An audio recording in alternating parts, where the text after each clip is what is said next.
So last thing we just have to do is talk about how calculus relates to polar curves. These are not polar functions because they will not pass the vertical line test, but they're just going to be polar curves. So when we talk about rectangular coordinates, those are just the x's and the y's, right? So that would just be x, comma, y. When we talk about polar coordinates, I know you did this with Ms. Price and Ham, but that's been a couple years since you've done that. And so just a reminder of how polar coordinates go. You are given a radius, length, and you are given an angle measure.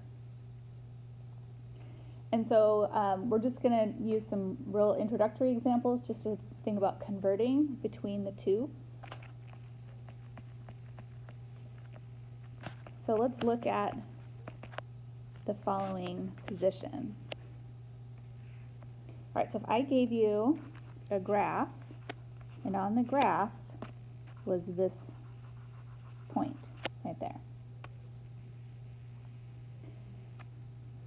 You should be able to identify the position of that point using both rectangular Cartesian coordinates and using polar coordinates. So in polar coordinates, you think more along the lines of the values of a unit circle, perhaps.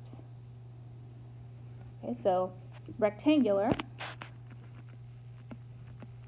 clearly the x value is 0 and the y value is -4. Now polar. So for polar, you want to think more along the lines of what would be like a circle. That would get to that. If I were to draw this circle, what would the radius length be?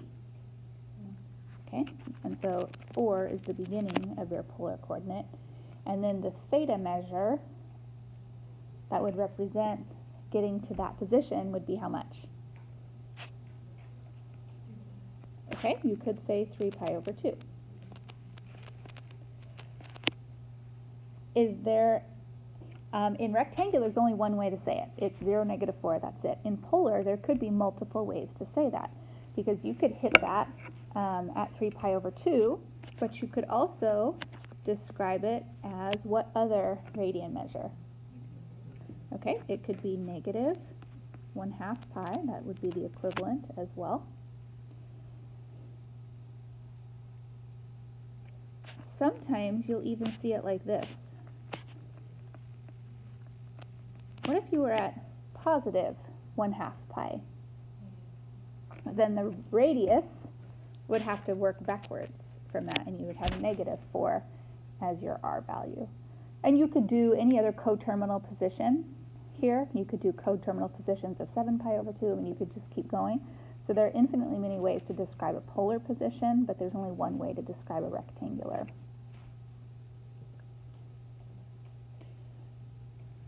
Okay, another example.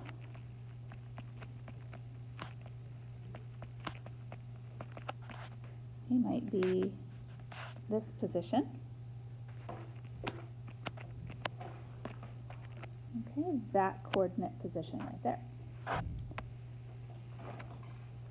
And so you should be able to just be comfortable with both its rectangular position name and a possible polar description. So rectangular, assuming that the scale is 1, we're at -3, 0.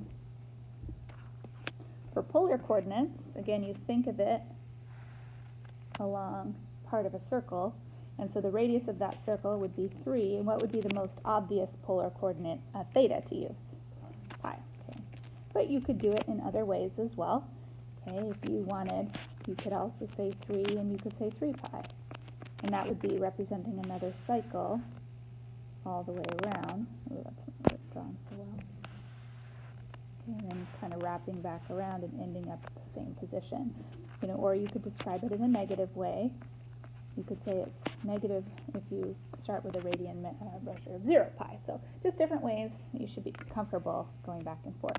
But those are just on quadrants, right on the axes. Okay, so then how do you do it if you're not right on the axes?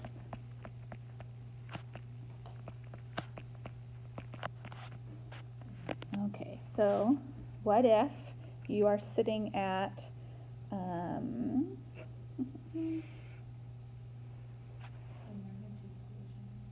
again? Yeah, we're just going to use a little Pythagorean, a little trig to get us. So what if you're sitting there in that quadrant? All right, and so then I have to tell you what the rectangular coordinates are. And so in quadrant 2, if I tell you that the rectangular coordinates are -8 rad 3 and 8, then can you convert that to possible polar coordinates? Alright, so then you kind of think of this as a right triangle. And you've got an x value and a y value, which are part of the Cartesian rectangular, and then the r value, which is going to be the radius. And so we should be able to figure out what the polar value for the r is just by doing a nice little Pythagorean theorem. So -8 rad 3 quantity squared plus 8 squared is going to be the radius squared. And so then you're going to be looking at 64 times 3 plus 64 equals r squared, which is 256. And so r is 16. Now how do we get the theta that's going to represent the magnitude of that? This is a 30, 60, 90 triangle. Okay, what if it's not necessarily a 30, 60, 90 triangle?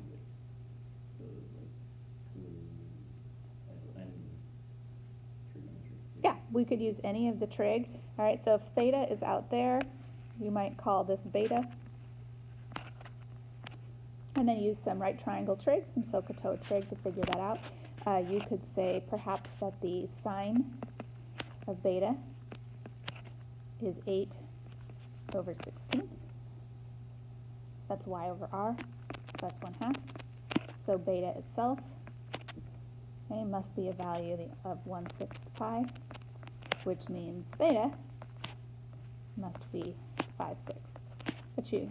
So this happened to work out nicely to a 30, 60, 90 triangle, and so we're looking at 5/6 as our polar coordinate.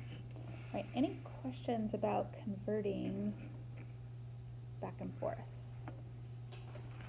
All right, so there are just some kind of go-to things.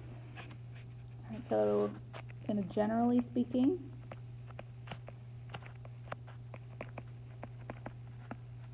all right, we're going to generalize.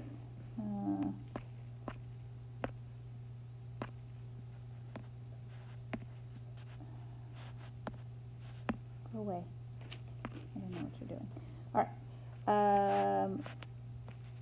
If this is r, and that's x, and that's y, and that's the theta. So if we generalize this altogether, we could say that we know that cos of theta would be x over r, sine of theta would be y over r, which produces the relationship that x is always equal to r cos theta, and y is always equal to r sine theta, and those are going to be helpful to you when converting back and forth.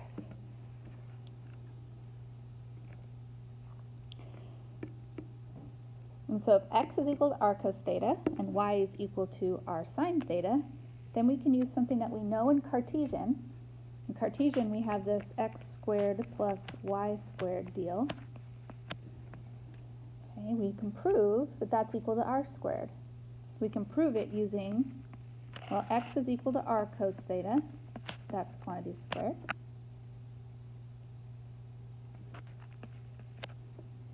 Okay, y is equal to r sine theta, that quantity squared. That'll be r squared cos squared theta plus r squared sine squared theta. So clearly they both have an r squared in common. So you can take out the r squared and you'll be left with cos squared plus sine squared. And that proof, we know that from our Cartesian experience, we know that's equal to 1. And so this is equal to r squared. So that's proving that x squared plus y squared does equal to r squared. It's also helpful to prove identities for a tangent. If we know that tan theta in Cartesian is sine over cosine,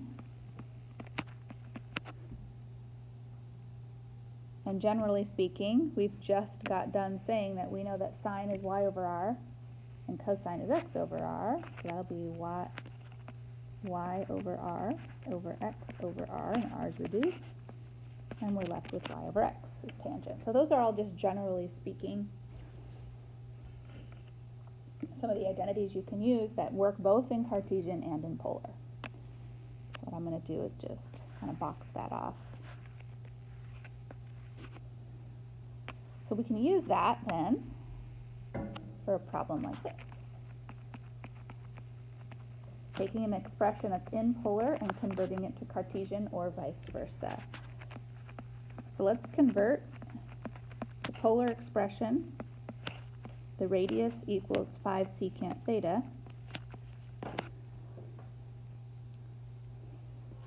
and what would that graph look like? Okay, that's a polar expression.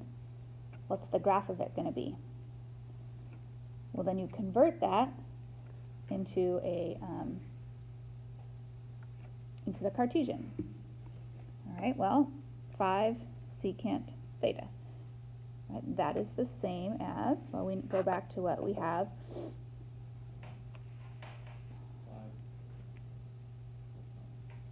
Yeah, well, r equals 5 over cosine is then the definition of what secant is. Cross multiply, r cos theta equals 5. And what does r cos theta represent? X.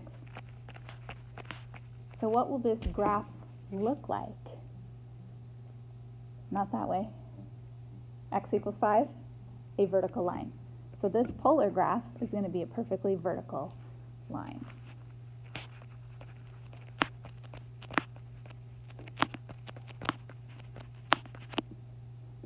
Okay. All right, we can do another one. A couple more. This is all conversion.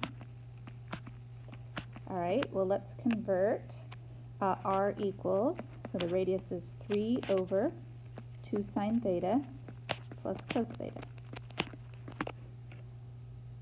What will the graph of that look like?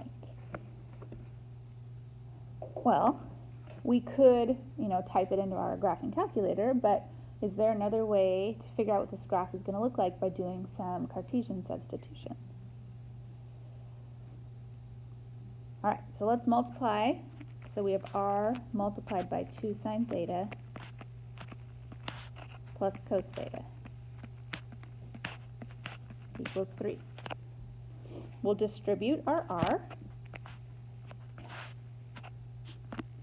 So this will be 2 r sine theta plus r cos theta equals 3. And then we have some replacing to do. So we know what r sine theta is, and we know what r cos theta is. So remind me, what's r sine theta? Okay, 2y. And then r cos theta is x. So 2y plus x equals 3. What is this going to look like in the Cartesian world? Okay, it's some kind of linear, an oblique linear line. So then we will 2y equals negative x plus 3.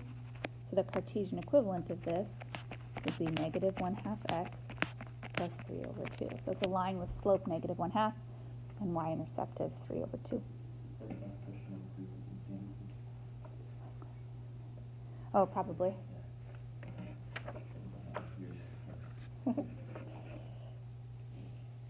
Okay, one more conversion. There's a little trick to this one that I wanted to show you because it creeps into one of your homework problems. When I was preparing doing the homework problems, I was like, I better show them that.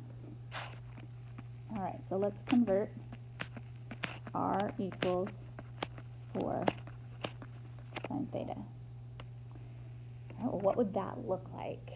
All right, so this one, you're going to use a math trick. You know how mathematically we do things, like we often will divide or multiply by 1 to keep everything the same. All right, so we're going to multiply by 1 in a creative way. And here it is. We're going to multiply 4 sine theta by r over r. All right, that's 1. So we haven't done anything drastically crazy. But if I move the denominator r to the other side, so then I'll have r squared equals 4r sine theta. Which then we can say, oh, all right, I can change r sine theta to what? Okay. And what can I change r squared into? Because I'm trying to go from get rid of anything that was polar, any evidence of polar we want to change, and change it into the Cartesian. So what's r squared equal to? X squared plus y squared. Oops. And do you know what the graph of something that is x squared plus y squared with something else is going to produce? So it's not a parabola, because that would be just y squared. It's not a square root, so that would just be x squared with both. It's some kind of either ellipse or a circle. So it depends on what the denominators are going to come out to be. So we're going to clean this up a little bit. So x squared plus y squared minus 4y equals 0.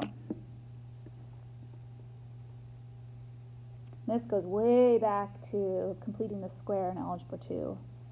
We want to add something, a constant, to both sides that will complete the square for y.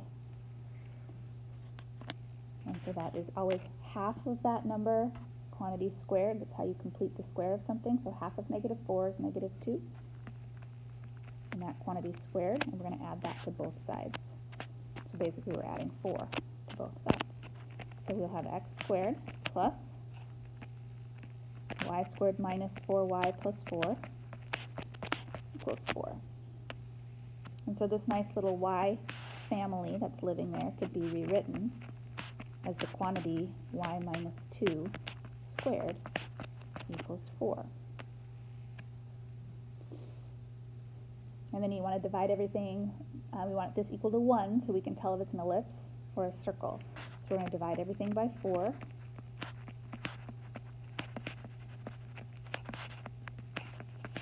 And I can tell this is going to be a circle now.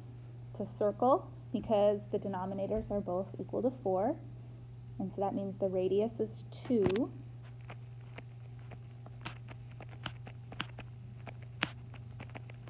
And I can also tell where the center of this circle is going to be by looking at the x term and the y term. The x term doesn't have anything subtracted from it, so the center will be 0 for x. But the y term, because it's y minus 2, means I'm being shifted 2 up, so the center will be at 0, 2. So the graph of this is overall a circle, centered at 0, 2, with a little radius of 2. And I could create that graph. Now knowing that my center is at 2, and if my radius is 2, then it's just going to be this nice circle that goes around. The radius of 2, yeah.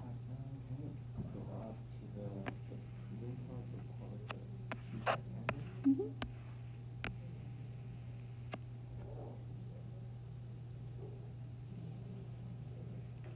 So it's actually improved For sure, get one of these, for sure. All right, so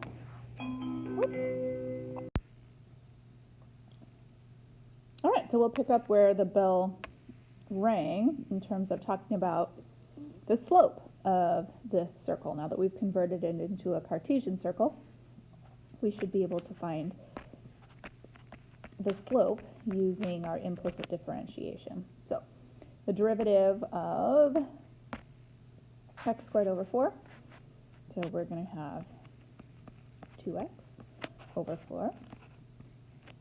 Then the derivative of y squared, or y minus 1 squared, so we'll have 2 y minus 2 to the first over 4 times the chain rule, dy dx equals 0. So we just need to simplify and solve this. So we've got x over 2, and then y minus 2 also over 2, dy dx equals 0. So if we multiply everything by 2, x plus the quantity y minus 2 dy dx equals 0. So that'll simplify to dy dx being negative x over y minus 2. And so that would be the slope of this polar curve. So long story short, you got to convert the polar curve into Cartesian rectangular terms and then take the derivative of that. And so if you have a polar curve, its derivative, dr d theta, could also be found by dy d theta over dx d theta. And so it's basically, let's take that off, which will simplify then to dy dx. So you want to convert it into Cartesian terms so that you can find the derivative. So let's do one final example of that. All right, so let's consider the polar curve.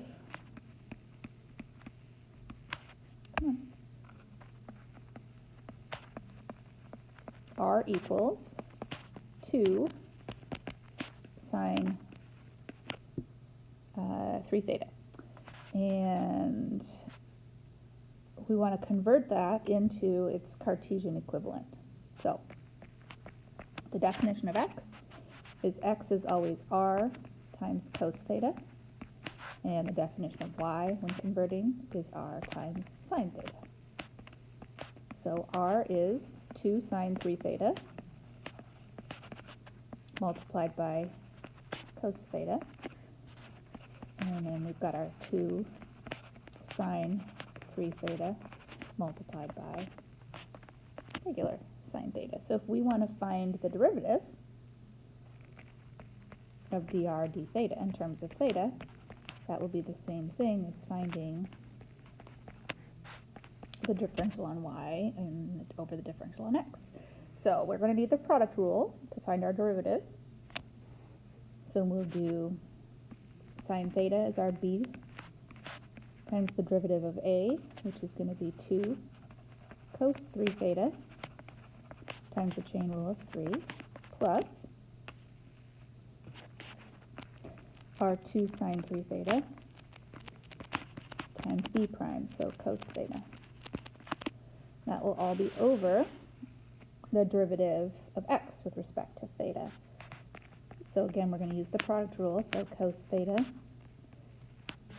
times 2 cos 3 theta times 3 plus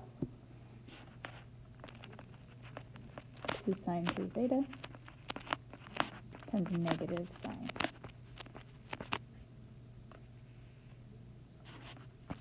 Now we can simplify that because all of the terms have 2 cos 3 theta in them. So we could factor that out. So 2 cos 3 theta out of the numerator would leave me with 3 sine theta plus cos theta. And out of the denominator, factoring out 2 cos 3 theta would leave me with 3 cos theta minus sine theta. And so then we will reduce, which means that we'll be left with this expression as our derivative. So once we've got this equation converted into Cartesian, and then we have the derivative, then one other thing we could do with that is we could kind of go back to an old school question, and we could find tangent line. And we could find the tangent line when theta is equal to, say, 1/6 pi. And so the two things we would need to find our tangent line is our point, so x equals and y equals, and then our slope, which would be dy over dx equals. So by definition, our x was 2 cos of 3 times the theta of 1/6 pi times the cosine of 1/6 pi. And then our y would be 2, wait a minute, 2 cosine. Should be 2 sine. And be 2 sine 3 times the 1/6 pi times the sine of 1/6 pi. And when you simplify, this works out to rad 3, and that works out to 1. So our point is rad 3, 1. And our dy dx, when we substitute into the derivative that we found, so we'll have 3 sine 1/6 pi plus cosine of 1/6 pi over 3 times the cosine of 1/6 pi minus the sine of 1/6 pi, which simplifies to be negative rad 3. And so then we can write our tangent line as y minus the y value of 1, the slope value of negative rad 3, and the x minus the x value. And so you can come up with a Cartesian tangent line to a polar curve. And so just the connection back and forth between Cartesian and polar and how you convert to find the derivative. Tomorrow, we'll work on finding the area of a polar curve. And so we'll be needing to know how to integrate, because we use calculus, and we'll integrate the calculus to find the area of a polar curve. All right, I hope you enjoy working with these. I'll see you on Friday.